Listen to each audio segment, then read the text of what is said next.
Bom, bem-vindos, pessoal, que estão participando do Desafio Bookster 2023. Veio essa ideia pela primeira vez, na verdade, né? Depois que eu não tenho mais o meu clube do livro Bookster pelo mundo, de trazer um conteúdo a mais para o pessoal que participa do Desafio Bookster. Eu nunca tive isso aqui, então estou animado, porque eu acho que vai enriquecer a experiência de leitura de todos nós. E para conversar com a gente sobre o Irmão de Alma, do David Diop, temos o Caio e a Raquel. Eles vão já se apresentar, mas trazendo assim, bem resumidamente, o Caio é professor de história e vai trazer um pouquinho do aspecto histórico envolvendo a leitura, que é algo que a gente talvez não esteja acostumado a ver quando a gente fala de Primeira Guerra Mundial. E a Raquel, ela conhece mais da parte literária, inclusive foi a tradutora do livro, então, essa edição que vocês estão vendo. E também já participou de outros bate-papos, outras mediações sobre esse livro. Inclusive, eu acho que você chegou a conversar com o autor, se eu não me engano, Raquel, depois você vai contar sobre isso. Então, bem-vindos, Caio e Raquel, estou muito feliz de vocês terem topado participar aqui. Estou ansioso para conversar com vocês e queria, então, que cada um se apresentasse um pouquinho só para o pessoal que está lá em casa. Bom dia, Pedro. Muito obrigado pelo convite. Antes de tudo, eu sou o Caio, como você mencionou, eu sou historiador, professor de história de formação, mestrando no momento pela Universidade de São Paulo em História Social. E vai ser ótimo poder compartilhar um pouquinho também, saber das impressões, fazer alguma mediação sobre o livro, sobre o Irmão de Alma, que tem aspectos interessantes, como você disse, às vezes pouco mencionados e um pouco marginais no nosso entendimento, do nosso imaginário sobre os africanos, né, o envolvimento deles do continente africano na Primeira Guerra Mundial. Raquel, conta um pouquinho. Oi, sou Raquel. Obrigada também, Pedro, pelo convite. Fiquei bem feliz. Sou formada em letras, sou tradutora e acho que talvez o que é mais importante de dizer é que tenho um gosto particular pela tradução de romances francófonos com alguma relação com a África, sobretudo com a África francófona, né? Então, o Irmão de Alma está dentro disso, então é sempre um prazer fazer essa conversa. E no doutorado eu fiz doutorado dentro dos estudos tradutológicos, né, literários. Então é realmente um dos temas que mais me interessa mesmo, né? Pensar transferências nas traduções, pensar mesmo as trocas de uma tradução, o que se traduz e o lado literário disso, né? Maravilhoso, muito legal. E aí, até começo aqui fazendo uma perguntinha para o Caio, para ele situar a gente um pouco nessa parte histórica. Quando a gente, pelo menos eu, assim, pensando no que eu aprendi na escola, no cursinho depois, sobre a Primeira Guerra Mundial, vem muito, né, o conflito realmente na parte europeia, né, os países lá divididos, e aí depois quando a gente se depara com um livro que eu escolhi aqui para retratar a Primeira Guerra, ele traz a Primeira Guerra a partir da perspectiva de um soldado senegalês, né? E aí eu queria te perguntar, né, como é que a Primeira Guerra impactou o continente africano? Como é que isso começou? Por que o continente africano participou dessa Primeira Guerra? Bom, vamos lá. Eu entendo bastante essa lembrança assim da escola né, de entender a Primeira Guerra dentro daquele conflito com as potências, com os impérios europeus, né, Império Alemão, Império Austro-Húngaro, o Império Turco-Otomano e a África, né, o continente africano, de certa forma, direta e indiretamente, acabou envolvida em todo esse processo pelo fato de que quando a guerra estourou ali em 1914, praticamente todo o continente africano estava dominado por potências europeias. Então, praticamente os países ali dentro do domínio europeu, né, fazia parte ali a própria Alemanha, a França, a Inglaterra, Portugal não chegou a entrar na guerra, mas também se viu ali meio numa situação complicada. Então, as nações africanas estavam sob jugo europeu, né? Então, por mais que a guerra tenha estourado como você mesmo mencionou, né? Em sua maior parte, as batalhas ocorreram dentro do continente europeu, e algumas campanhas tenham acontecido em solo africano também, até depois eu posso comentar algumas delas, né? Talvez o maior impacto disso tenha sido com a vida das pessoas na África. Então, muitas mudanças, migrações, pessoas destacadas para isso, alistadas, forçadamente, inclusive. Então, em números exponenciais, assim, grandíssimos. Homem, mulher, crianças foram recrutadas, muitas vezes a força, inclusive, para servir de carregador para os exércitos, né, levando suprimentos que não podiam ser transportados. Praticamente, você coloca aí toda qualquer necessidade que a Europa tivesse precisando para ter seu envolvimento na guerra garantido e qualquer perspectiva de vitória, os africanos foram destacados para isso, né? Os nativos ali foram destacados para, no caso do Senegal, por exemplo, que é onde retrata o livro, né? Foram destacados para a França, ou foram destacados em frontes franceses dentro do continente africano para poder gerar esse suporte, né?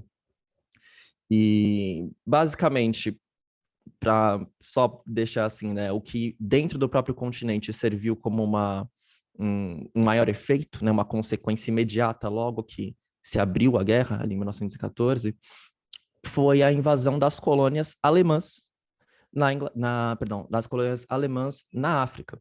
Então, duas principais ali, o Togo e o Camarões, todos os países no entorno, inclusive fazendo muito fronteira com a França, com a África Ocidental Francesa, invadiram essas colônias alemãs dentro da África. Ou invadiram as colônias alemãs na África, ou foram destacados para a Europa para poder ir nos confrontos no continente, né? Inclusive, no livro, a gente consegue já perceber que essa diferença da familiaridade, né, dos personagens, do espaço em que eles se encontram, porque eles estão em outro lugar em que o céu está sempre fechado, em que está sempre úmido. Então, não é a África exatamente o cenário que eles estão, apesar de terem acontecido combates na África, mas eles foram destacados para a França, né? Sendo senegaleses, foram destacados para ir para a França. É muito, muito interessante. Eu não tinha pensado nisso do ambiente que eles estavam, da forma como eles tratavam. E aí, Raquel, eu que te pergunto também sobre esses atiradores senegaleses, né? Assim, quem são eles a partir dessa construção do autor? E quando a gente pensa em guerra, talvez a gente tenha uma visão né, do europeu que está acostumado já com a guerra, talvez da forma como a gente conhece. Mas como é que foi por esses atiradores senegaleses se verem metidos numa guerra que talvez não, para eles não fazia sentido, nem sabiam porque estavam. Uhum, uhum. Eu acho que talvez dois pontos, assim, eu acho que interessantes que você fala, Pedro. Um é a questão histórica mesmo, né, que o Caio estava comentando dos atiradores senegaleses, que são soldados da África Negra, né, a gente chama África Ocidental, eles chamam a África do Oeste, que foram lutar no front francês, né, sob a bandeira francesa. E que se destacavam, né, como soldados negros, não só como soldados negros, mas como soldados que muitas vezes não falavam francês, né, falavam ou o petit nègre, que era uma espécie de francês rudimentar, quase um dialeto, um pouco... Eles compreendiam ordens, digamos assim, mas, sei lá, pensando no Senegal, eram soldados que falavam o Wolof, que falavam as línguas do Senegal, né? E então tem esse lado histórico que eu acho que é pouco retratado, né?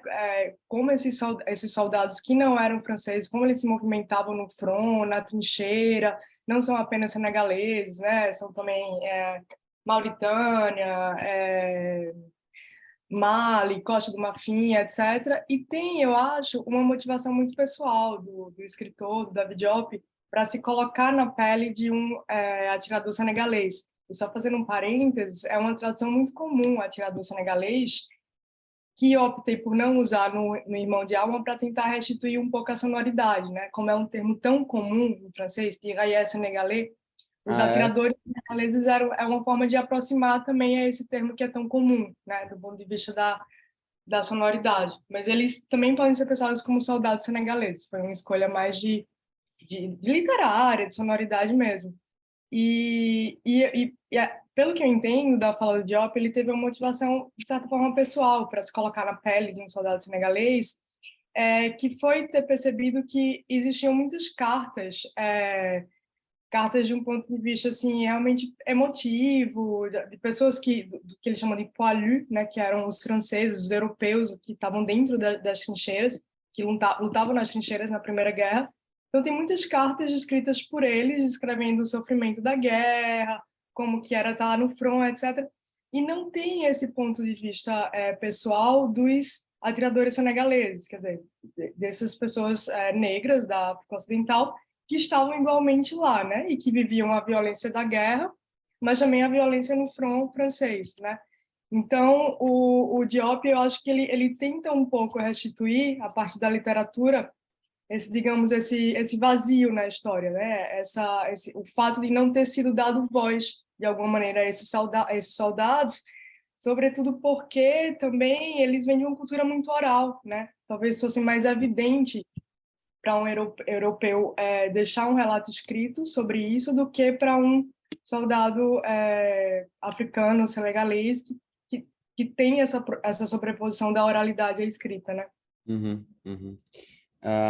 E Caio, isso até sobre isso de, no caso, né, o senegalês, mas outros povos com gente africana que foram convocados, imagino que devem ter não ido tão facilmente, né, se recusado em algum momento a participar de uma guerra que eles nem conheciam direito.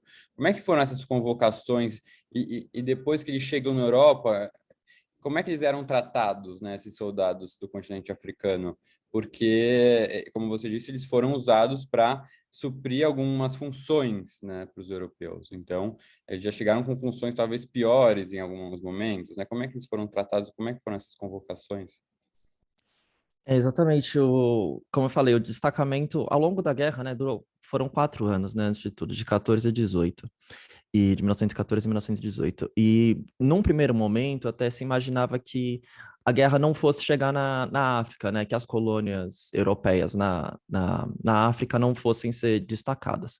Mas conforme viram que a guerra ia se estender por um tempo muito maior do que se imaginava, começou a precisar, né, ou pelo menos a Europa começou a chamar essas pessoas para isso.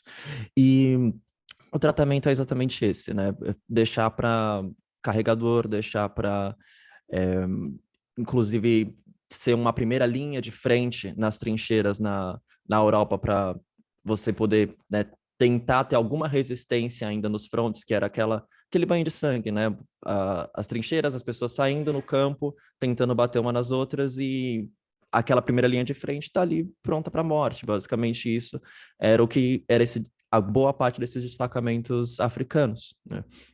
E também, por outro lado, houve resistência, né? Uma resistência em que esses atiradores, ou mesmo que não fossem, né, ou não fossem destacados para isso, quando tinha o recrutamento, que era um recrutamento forçado, não iam, ou fugiam, ou iam para outro país, ou no caso francês, principalmente, né? No Senegal teve recrutamentos massivos, assim, de atiradores, de soldados, e não iam, saíam para outro país, ou tentavam forjar né, alguma impossibilidade de ir para a guerra, tentando sair disso da melhor maneira possível, assim.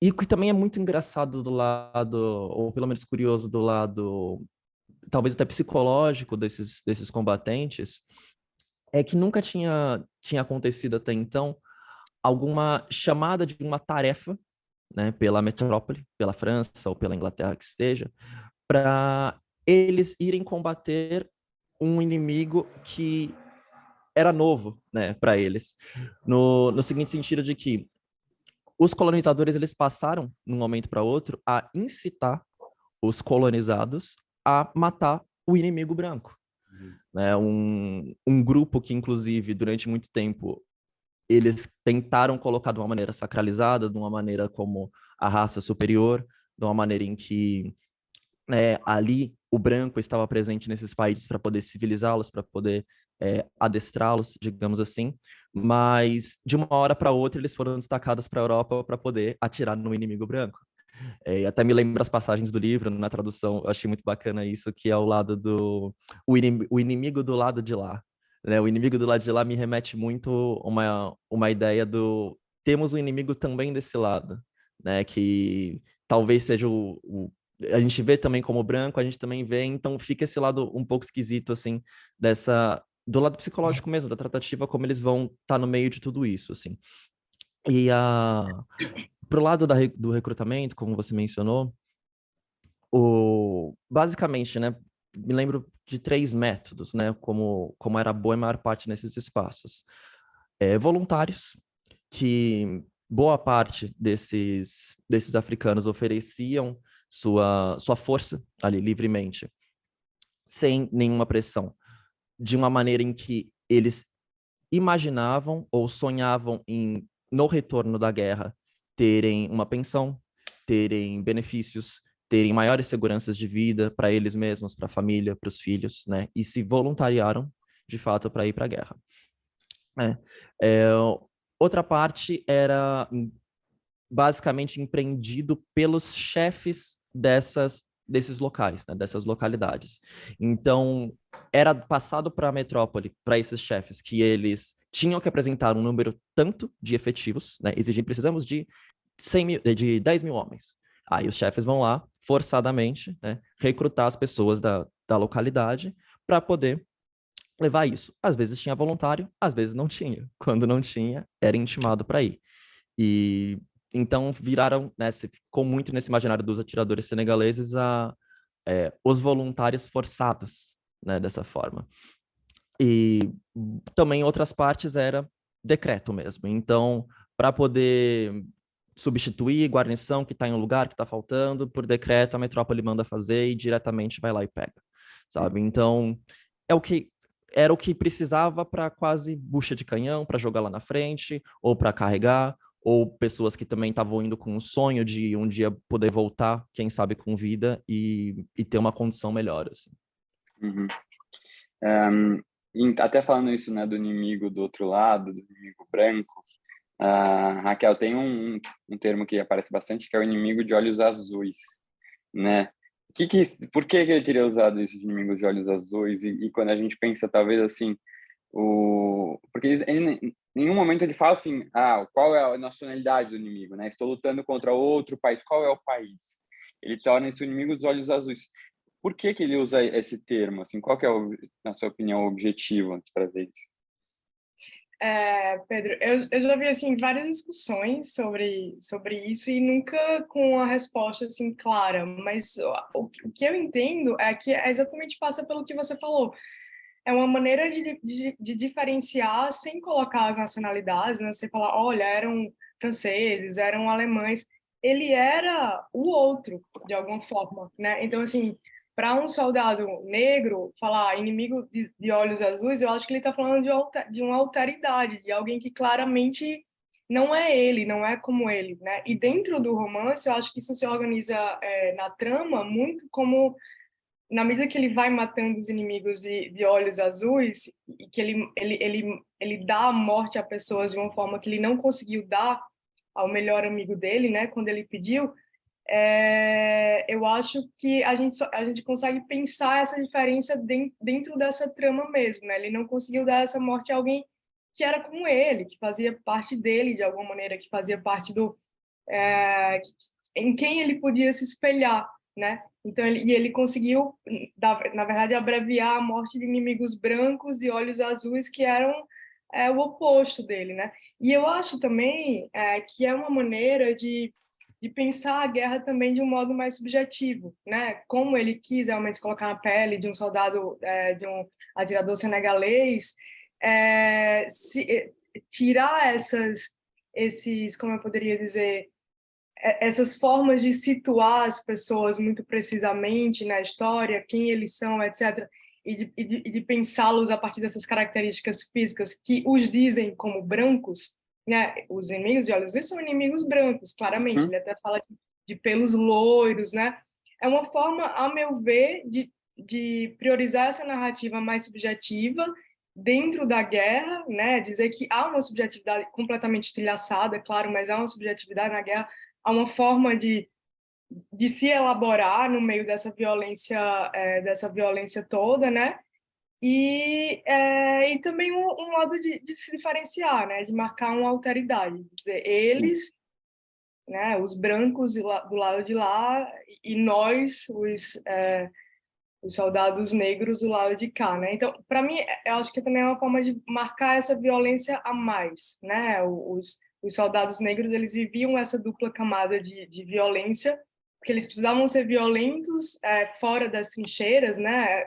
Digo, ao sair das trincheiras, eles precisavam ser muito violentos, mas eles não podiam trazer essa violência para dentro da trincheira, né? Ali precisava, digamos assim, reinar um pouco da civilização, de algumas éticas que às vezes não faz o menor sentido, porque você está completamente tomado por aquilo, né? Então, é a forma como eu entendo um pouco. Eu acho que não tem um motivo preciso de falar inimigos de olhos azuis, né? Eu acho que isso foi uma forma que o Diop encontrou de marcar uma diferença. Até eu gostei do que o cara falou, né? Do inimigo do outro lado, ou seja, tem tanto inimigo do outro lado, mas dentro da trincheira eles estão dando com uma certa forma com os inimigos, né? Tem a relação difícil entre eles e os franceses, né? Entre os atiradores senegaleses e os franceses. Há esse conflito. Então, meio que você está o tempo todo cercado de inimigos. Lógico que o inimigo do outro lado vai ser algo mais selvagem, uma violência física maior. E aí, Raquel, eu queria que você comentasse um pouquinho, né, sobre essa selvageria mesmo que o autor traz, né, aquelas cenas, né, que assim chegam até a embrulhar o estômago, são muito impactantes, chocam mesmo. Não que isso não Sim. seja a realidade da guerra, né, mas foi uma escolha do autor de trazer isso para o leitor, né, algo um pouco desconfortável até. Na sua opinião, por que ele teria construído dessa forma? E mais que isso, o personagem principal ele corta, né, as mãos como um símbolo dos inimigos que ele matou, né? Por que você acha que tem algum significado para a mão ou foi uma escolha assim aleatória? Eu acho que tem, Pedro. Eu acho que tem muitos significados e ele cortar as mãos, né? Mas eu acho que eu daria destaque a um que foi um. Aí, claro, você fala dessa linguagem de trazer a selvageria muito à tona, né? De fato. Então, ele fala de tripas, né? Ele usa uma linguagem que é uma linguagem, digamos, de certa forma simples, que inclusive, a gente pode pensar como uma forma de se aproximar do Wolof, né? Porque esses soldados, sobretudo o Mademba e o Alpha Nidiai, eles não falavam francês como primeira língua, né? Então tem essa coisa de emular um pouco o Wolof na língua, colocar estruturas muito simples, e eu acho que causa um efeito realmente impressionante de narrar a guerra de uma forma um pouco infantil, com a linguagem um pouco infantilizada, mas falando usando termos extremamente fortes, escrevendo uma realidade extremamente sanguinária, violenta. Então, eu acho que teve um efeito juntar essas duas coisas, né? Uma inocência psíquica que tem a ver com o fato de que eram soldados de 20 e poucos anos, né? Que estavam vivendo aquilo. Então, eu acho que teve um efeito que se buscou causar com isso, de expor uma violência mais crua, mais dura, uma incapacidade de ter pensamentos muito complexos numa realidade muito rápida e muito violenta, que é a da guerra, né? E a coisa das mãos que ele ia acumulando, né? Tem um momento que, no primeiro momento, ele é visto como um herói, né? E ele é visto como aquilo é bom para o front francês, porque quer dizer que isso vai assustar os soldados brancos e etc. Mas quando ele começa a trazer de volta essa violência para a trincheira, e aí você vai vendo essa coisa meio macabra das mãos indo se acumulando dentro da trincheira, aquilo começa a ser um problema também, né? Então eu acho que aí tem um pouco uma denúncia, que é de você usar esses soldados, talvez até sem aspas mesmo, mas de usar esses soldados dentro de um estereótipo de que talvez os negros eram capazes de mais força, tinham todo um estereótipo de selvageria, mas de pedirem para eles modularem essa selvageria quando eles voltavam para as trincheiras. E isso, do ponto de vista do ser humano, é de uma violência absurda, né? Então, eu acho que as mãos sendo acumuladas e os soldados brancos vendo aquelas mãos, aquela coisa extremamente macabra, e eles também não conseguiram lidar com isso, né? Quer dizer, a gente precisava usar essa selvageria. A gente não quer ver essa violência, assim, também. Então, eu acho que o autor ele vai simbolizando com essas mãos essa discussão que é muito importante, né? É uma discussão humana, na verdade. Muito, muito. É. O livro traz muitos impactos humanos, né, como seja subjetivos da guerra. Lógico que tem essa selvageria toda, mas eu acho que ele foca muito, né, como a guerra impactou naqueles personagens, no Mademba, né, principalmente, nesse aspecto psicológico. Até a gente vai chegar na parte do final, que tem essa parte também mais psicológica ainda que deixa dúvidas, mas antes da gente chegar nesse lado mais humano, eu queria que o Caio comentasse um pouquinho sobre o lado das consequências que a guerra trouxe para o continente africano como um todo, né? Para os países que participaram. Tiveram muitos impactos quando a gente pensa no que a guerra trouxe para esses países? Olha, basicamente fez com que fosse a África, ou tenha passado a ser a África que a gente conhece hoje. A África em que, antes de tudo, cabe dizer que se tem alguma perspectiva de atraso, né, digamos, social ou econômico, como é colocado tradicionalmente, vem por uma ação deliberada, né, dos países europeus. Então, a África foi atrasada, né, inclusive muito em boa parte por ter sido jogada numa guerra em que não fazia parte, né? E talvez o maior impacto tenha vindo, Pedro, por um primeiro momento em que as autoridades europeias que estavam na África saíram para justamente participar da guerra, para se engajar na guerra, em que isso fez com que muitas colônias ficassem vazias dessa administração, né, digamos, daquele jugo, daquele peso da colônia dentro da metrópole dentro da colônia, em que começou juntamente com isso também, do lado econômico, do lado social, em que, no meio de uma guerra, a prioridade não é mandar suprimento para as colônias na África. A prioridade não é continuar as obras de infraestrutura, né? Não é garantir água, não é garantir comida, não é garantir abastecimento, nem nada do tipo. E mesmo qualquer outras possibilidades de que esses países tentassem, inclusive, endurecer ainda mais a colonização nesses países, não deu certo.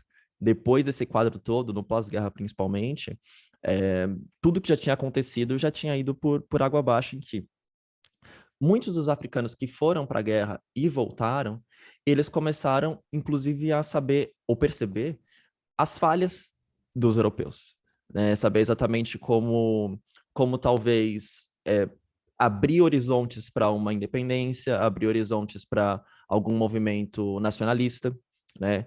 Começar a ter alguma atitude mais crítica, principalmente das elites das colônias, né? Porque existia ainda as elites das colônias que voltaram e tiveram todas aquelas regalias, que parte deles conseguiram sim, em relação a esse poder da colônia.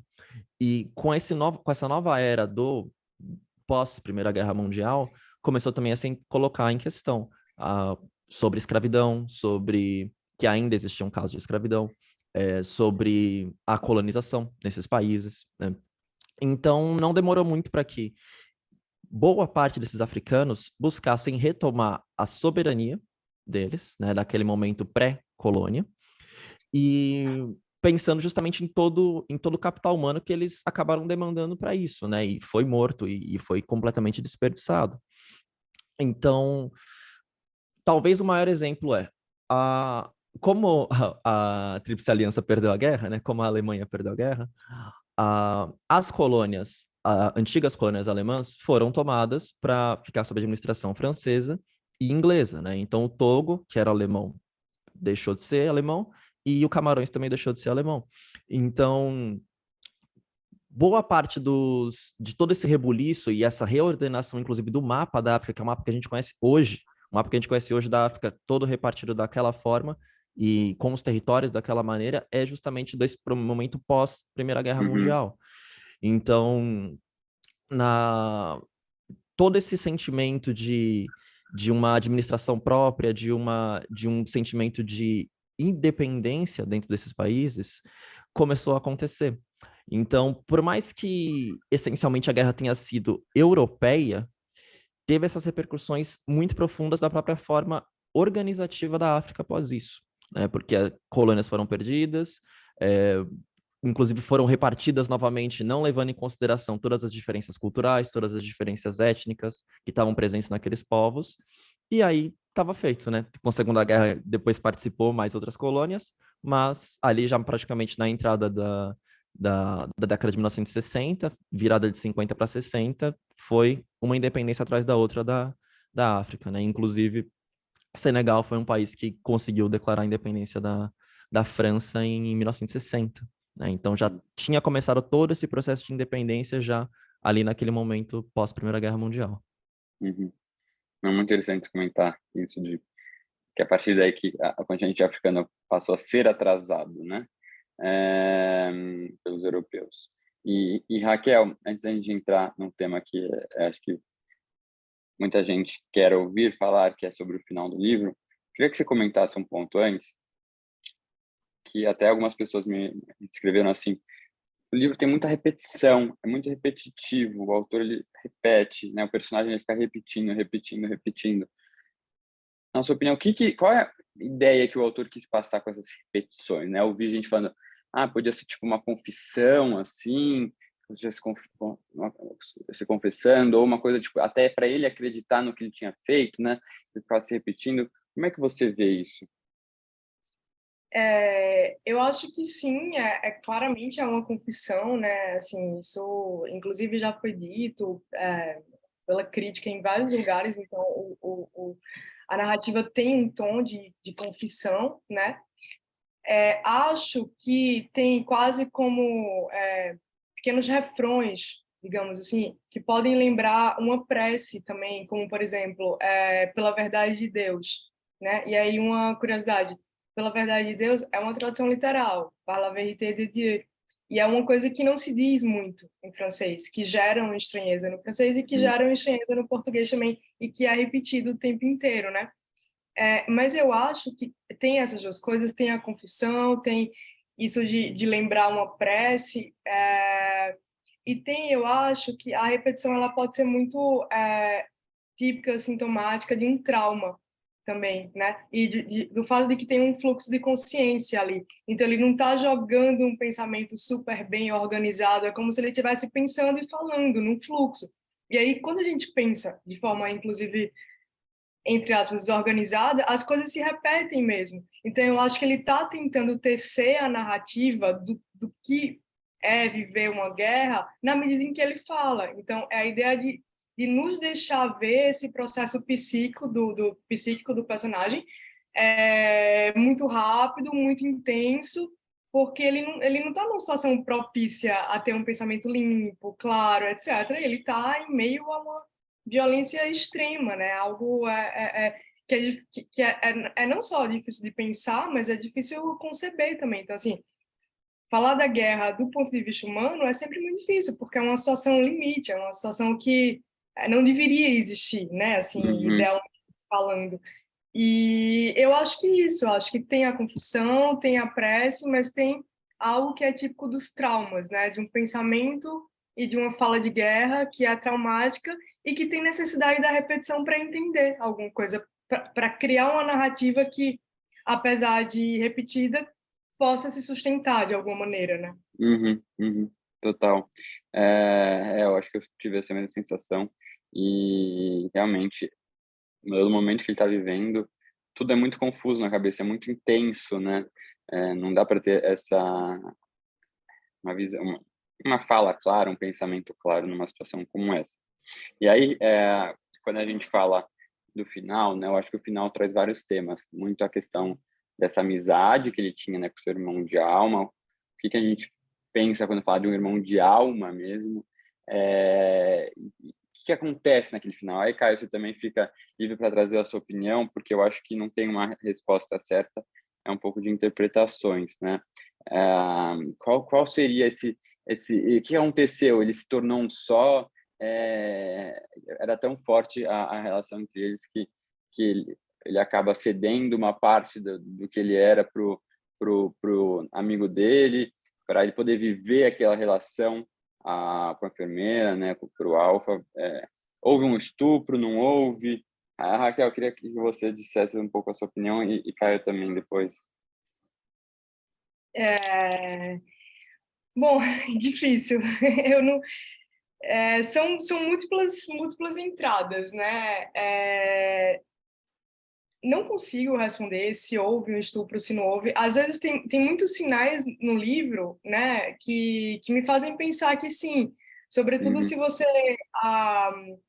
você tenta sair um pouco da perspectiva dele, né, da narrativa do Alfani Diaye, e se você tenta olhar para ele para o contexto, você pode pensar, bom, pelos desenhos dele, pelo que ele fala daquela moça que está com ele naquela espécie de hospital, é possível é possível interpretar que realmente houve um estupro, assim, eu acho. Por outro lado, tudo corre numa dimensão muito simbólica, né? Então, assim, não se sabe também se o que ele está falando tem uma correspondência real tem uma correspondência na realidade, ou se simplesmente não aconteceu nada e ele olhou para a mulher e ele começou a pensar naquele, mas claramente tem uma relação com o que foi vivido ou com o que não foi vivido com o amigo dele, né? O Mademba Diop. Então, assim, antes de ir para o front, os dois se apaixonaram pela mesma moça, a coisa ficou um futuro prometido, né, para ele e para o amigo, e aí lembrando, inclusive, que o amigo dele ele foi para a guerra por esse primeiro motivo que o Caio mencionou, né? Ele queria ir para a guerra porque ele queria se tornar alguém importante, então ele achou que ele fosse ter benefícios, né, digamos, no pós-guerra. Então foi uma coisa que foi interrompida, né? Assim, havia um futuro após a guerra que prometia ser melhor do que o presente, né? E eu acho que tem um pouco de tudo, assim, essa coisa dá a entender que há uma fusão de corpos, realmente, entre o Mademba Diop e o Alpha Ndiaye, que é uma maneira dele de talvez se curar um pouco dessa loucura inteira que é ter sobrevivido a uma guerra cujo amigo não sobreviveu. Então, assim, ele não pôde viver a sexualidade dos 20 anos, ele não pôde conhecer mulheres, ele não pôde casar, ele foi abreviado de mil maneiras. E o Alpha Ndiaye não, né? Ele sobreviveu. Então, eu acho que tudo, que tem de tudo um pouco, tudo se mistura um pouco, que ele realmente volta com algum tipo de loucura e com algum tipo de como se reinserir numa sociedade depois de uma guerra, né? Depois de ter vivido isso tudo. Então, não sei, eu acho que a leitura do estupro é possível, a leitura da fusão dos corpos como uma única possibilidade de cura para o Alpha Ndiaye é possível, e é possível também ler tudo isso de um ponto de vista simbólico e de uma loucura imensa, de uma coisa muito verborrágica que está tentando organizar uma loucura, que talvez não se organize, né? Não sei, mas eu adoraria ouvir o Caio também. Sim, sim. Aliás, eu fico pensando, eu gostei do termo, acho que é um termo-chave realmente num espaço e num ambiente como esse, muito, né, intenso, que é a palavra trauma, como você falou, Raquel. Eu acho que ele está passando por um processo traumático tremendo, realmente. Cabe lembrar que, assim, às vezes não fica muito claro e tem perspectiva quando a gente fala sobre quem eram essas pessoas. São jovens de 19, 20 anos que estavam indo, né, para batalhar na guerra, em que, inclusive, entrou para a história como aquele nome que a gente já ouviu falar em alguns momentos de geração perdida, né? Essa é a geração perdida, a geração que perdeu realmente a sua adolescência, que perdeu ali a sua sexualidade, que perdeu qualquer perspectiva de futuro que normalmente as pessoas têm, né? Passando por esse período da vida. E pensando no final, eu consigo ver de duas formas, né? Eu consigo pensar o lado, como posso dizer, psicológico mesmo, né? Racional da coisa, até material, e um lado muito espiritual. Eu acho um livro muito espiritual, esse livro. Eu vejo como até mesmo por uma questão do trauma que ele carrega ali, de ter visto, né, o amigo morrer, e de qualquer maneira ele vai carregar uma culpa de ter deixado o amigo sofrer, ou também ter matado o amigo logo de cara, e isso não ia se resolver de maneira nenhuma, eu acredito. Ele vai carregar isso de todas as maneiras. Então, todo aquele final do livro, que é uma, né, uma viagem quase, assim, né, quase uma Uhum. viagem onírica, pode ser ele realmente em alguma loucura, né? Pode ser ele realmente vendo a própria alma, né, se descolando dele e se unindo com a do amigo, cedendo talvez o corpo dele, que ele fala que ele tem um corpo de lutador e o amigo é a outra metade dele, que é uma metade mais racional, né, digamos assim, mais amorosa, e tentando fazer uma alma unificada, assim, né? Então, acho que até tá no título mesmo, né? Irmão de alma, Uhum. realmente, no final ele cede o que ele tem de melhor e tenta se unir com um amigo para talvez gerar uma nova vida, né? Uma vida que foi Uhum. perdida, tanto para ele que ficou vivo e tanto para o amigo que não ficou vivo. Então, eu vejo por esse lado. E, e por um outro lado, o lado espiritual mesmo, eu acho que é isso, talvez tenha surgido uma nova vida ali, sabe? Eu acho que, inclusive, como no final do livro, né, o último capítulo, tem a fábula, né, a parábola É, tradicional africana, isso remete muito a uma tradição oral, né, ao pensamento, toda a tradição carregada pelos griots, né, os detentores da memória nas comunidades africanas, em que isso é possível. É possível que sim, dentro da mítica, porque é uma África muito mítica, né? Não é muito desse imaginário mesmo da questão da nossa origem, né? O mito de origem, assim. E é possível que tenha acontecido um mito de origem ali, acho que no final do livro, sabe? De ter juntado essas duas almas e ter criado um ser novo, assim, sabe? uhum. Ou pode ser também pelo outro lado, eu falei psicológico, que ele tá passando por uma loucura tremenda e ali, ao mesmo tempo, a gente tem o Freud, né, com a psicanálise e tal, e tudo isso surge nesse exato momento, sabe? Porque as questões da mente humana ali começaram a ir por um caminho que nunca tinha acontecido na história antes, justamente por conta da Primeira Guerra. Sim, eu vejo também muito esses dois lados, né? Acho que não vai conseguir identificar uma resposta certa, nem tem. Eu acho que a ideia foi talvez deixar essas dupla interpretação do trauma, de ele estar alucinando, talvez, mas essa questão espiritual também faz sentido, considerando que foi como o livro abordado, a questão é que eles falam muito de espíritos, do espírito devorador de almas, né? Que até tem um nome. É, então, talvez, né? Como se se ele fosse esse próprio espírito, como falam que ele teria se transformado nesse, né, o Mademba, se de uma forma ele não teria incorporado esse espírito do Alf para tornar um só, né, eu acho que a gente consegue viajar um pouquinho e é uma das graças também dessa leitura, né, desse final, é poder a gente viajar considerando os aspectos que o livro trouxe para cada um dos leitores. Tem gente que se incomoda muito, eu acho que até uma desconstrução de um leitor, às vezes a gente não vai entender tudo, né? Ou nem tudo vai ter uma resposta certa, né? A gente, eu acho que tem essa dificuldade, principalmente um leitor que está começando a ler, pegando o hábito, a gente se depara às vezes com livros e fala, não tem um final abrupto, não vai ter uma resposta, e aí muita gente falou, não gostei do final, então é uma coisa que incomoda, né?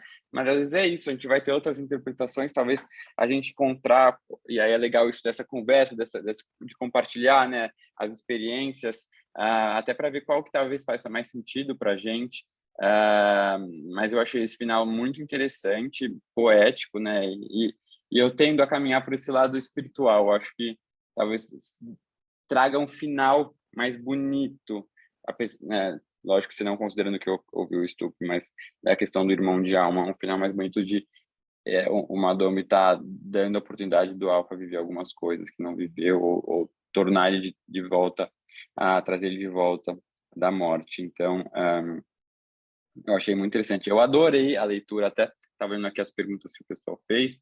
Acho que a gente cobriu tudo, né, pelo Telegram, tudo que eles tinham feito com base nas nossas perguntas. Eu amei a leitura, assim, gostei muito, tanto da parte inicial, que é uma parte mais selvagem da guerra, mas eu achei que traz uma perspectiva que eu não tinha até então, não conhecia, essa parte do continente africano, dos soldados do continente africano. Também gostei da segunda parte, que é uma parte mais, né, desse contando da história dos dois.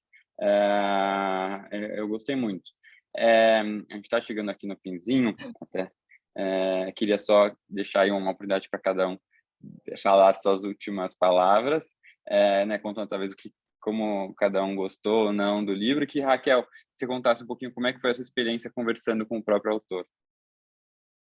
Tá, Pedro, eu posso só comentar algo que o Caio falou que eu achei bem interessante, assim, no Lógico, final. por favor. Não, é que me fez pensar numa coisa que eu não tinha pensado, que talvez seja uma forma de perdão realmente, né? Eu acho que é importante de fato não excluir essa interpretação mais espiritual como uma fusão realmente e como essa quase doação de um corpo que era que era mais forte, né, do que o corpo do Mademba Diop, que morreu. Talvez seja a única forma possível de perdão, né, para o Alpha Nidiai, dentro da lógica dele de pedir perdão por aquilo tudo. E não excluir essa interpretação mais espiritual também é uma forma de jogar dentro de uma mitologia africana, né? É uma forma também de aceitar a proposta do livro, né? De pegar elementos que estão dentro do próprio livro e dizer que sim, que isso é possível dentro da lógica que o livro nos propõe, né? Então, acho bem importante não excluí-la, de fato. E sobre a conversa com o Diop, ela se deu na Flip, né? Foi uma Flip que aconteceu em plena pandemia, assim, então foi uma mesa que aconteceu toda virtual, e foi uma conversa com o David Diop e com o Edmilson de Almeida Pereira, com a Simone Paulino, que é a editora, né, do Diop, Sim. eu e uma pessoa do consulado, que era o Vansan na época. E foi muito legal a conversa. Acho que surgiu um tema muito interessante sobre literatura engajada e literatura também voltada para a fruição, para o prazer. Tem muito a ver com essas discussões que a gente está tendo.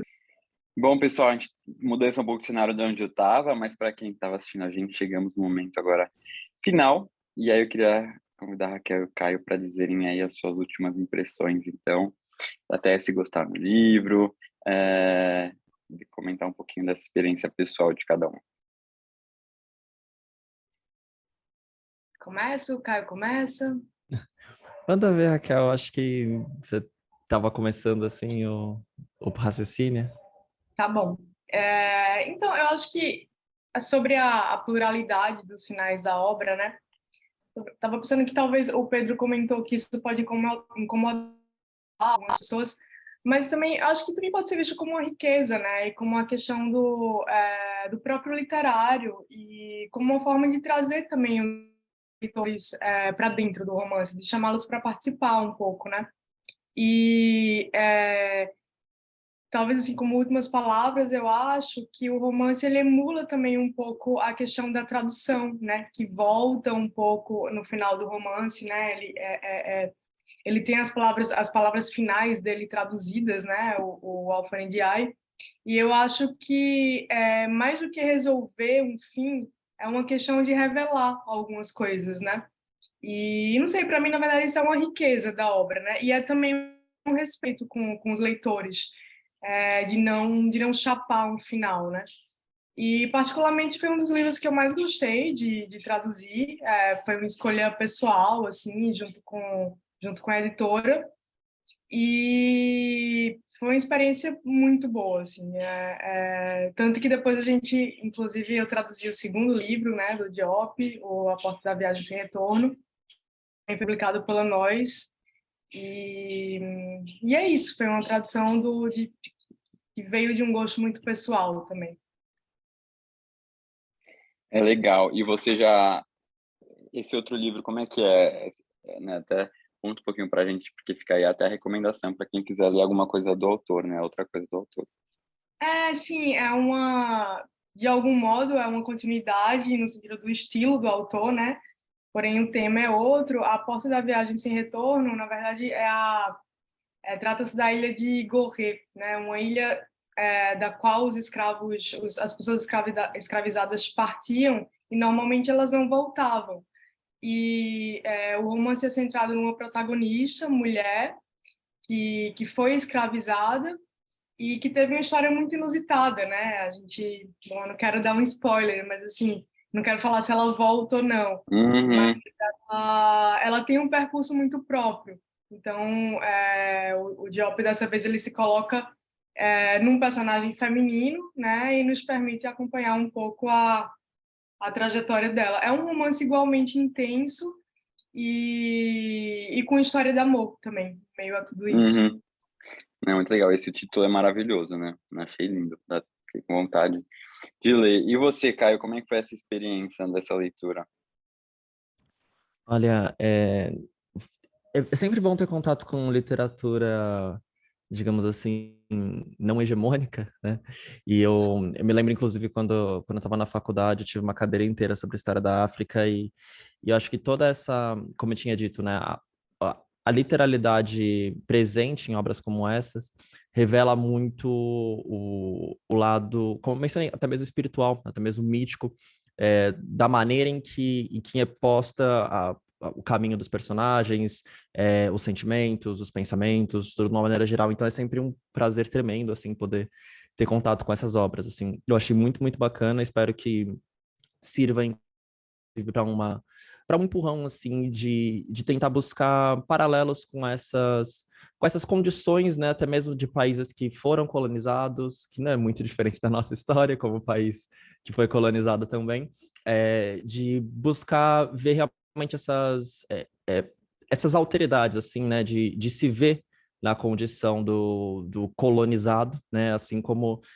a gente viu em boa parte do livro, como também uma maneira da gente buscar a nossa própria individualidade, nossa própria visão como nação mesmo, né? E como povo de uma maneira geral.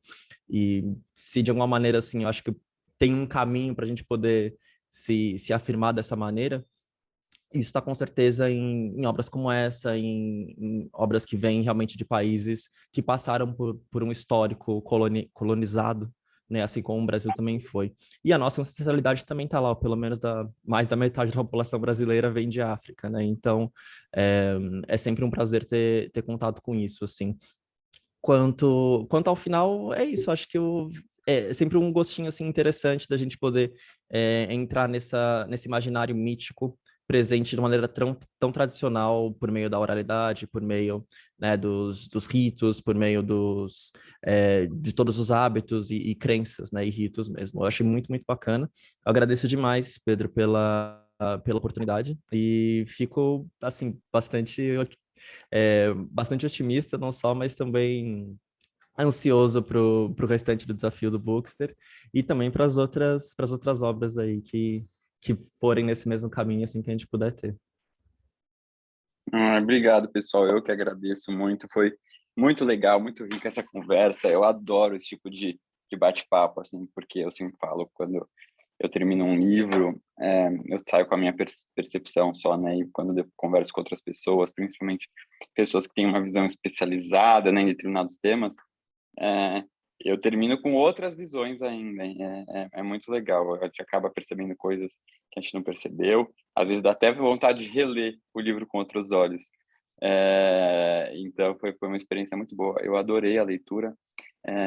Foi muito bom trazer essa outra perspectiva. Eu acho que a ideia do Desafio Booker desse ano é pegar acontecimentos históricos e mudar um pouco como a gente enxerga, né, esses acontecimentos, seja porque a gente tinha uma visão muito focada com base no que a gente aprendeu na escola, né, que tem uma origem aí e um filtro com interesses, seja porque são temas que a gente nunca ouviu falar. E aí a literatura nos ensina muito, nos ensina de uma forma muito prazerosa e com um texto artístico desse, que é da gente ficar maravilhado. Então, obrigado pessoal que acompanha a gente, está acompanhando o Desafio Bookster. Nos vemos aí na próxima conversa, que vai ser sobre Nêmesis, do Philip Roth, que eu sei que tem muita gente que já está gostando, tem gente que já acabou, a gente nem começou o mês de fevereiro.